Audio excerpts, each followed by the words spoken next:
नमस्कार शेतकरी मित्रांनो, मी ऋषिकेश शिरकर, कृषी विथ ऋषी या यूट्यूब चॅनलमध्ये आपलं स्वागत।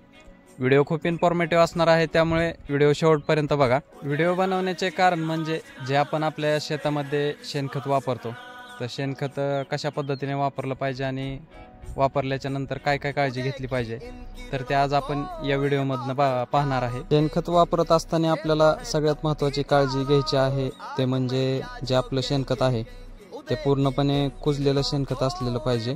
आणि आपल्या पिकामध्ये शेणखत टाकण्याची योग्य पद्धत म्हणजे जे काही पिकाचं बूड वगैरे आहे त्याच्यापासून थोडं अंतर सोडून असे लाईनमध्ये टाकणं खूप महत्त्वाचं आहे।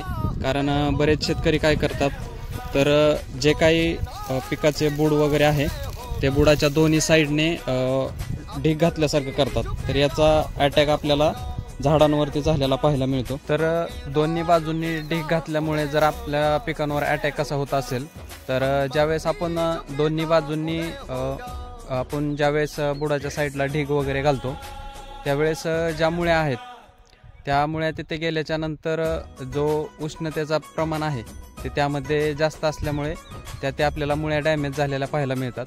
आणि मुळ्या डॅमेज झाल्यामुळे आपल्याला तिथून अन्नद्रव्याचा पुरवठा जो आहे तो पिकाला योग्य प्रमाणात न झाल्यामुळे आपल्याला तिथे पिकांवर शेणखताचा उष्णतेचा प्रादुर्भाव झाल्याचा आपल्याला तिथे पाहायला मिळते। त्यामुळेच शेणखताचा एका जागेवर ढीग न लावता एका लाईनमध्ये टाकणं आपल्याला तिथे खूप फायद्याचं ठरू शकतं।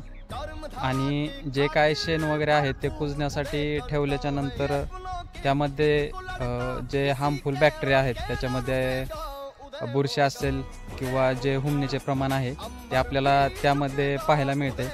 यावर कंट्रोल करण्यासाठी आपल्याला तिथे जे बुरशीनाशक आणि कीटकनाशक आहे त्याचं ॲप्लिकेशन करणं आपल्याला तिथे खूप फायद्याचं ठरू शकतं। बरेच शेतकरी काय करतात, तर आपल्या पिकामध्ये शेणखत टाकतात, पण त्यांना माहीत नसतं की शेणखत टाकल्यामुळे आपल्याला आपल्या पिकाला काय काय फायदे होतात। तर यामध्ये फायदे म्हणजे जे काय वॉटर होल्डिंग कॅपॅसिटी आहे, म्हणजे पाणी धरून ठेवण्याची क्षमता तिथे ते आपल्याला वाढलेली पाहायला मिळते। दुसरी गोष्ट म्हणजे जो जमिनीचा सामो आहे म्हणजे pH, तोही तिथे आपल्याला अपेक्षित प्रमाणात वाढलेला पाहायला मिळतो। तिसरी गोष्ट म्हणजे जो काय गांडूळ आहेत त्यांचाही आपल्याला वावर तिथे जास्त प्रमाणात आढळून येतो। त्याच्यानंतर आपल्या उत्पन्नामध्ये वाढ झालेली आपल्याला तिथे पाहायला मिळते।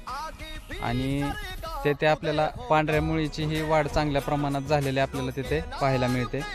आणि तुम्ही तुमच्या शेतामध्ये शेणखताचा वापर करता का ते कमेंटमध्ये नक्की सांगा।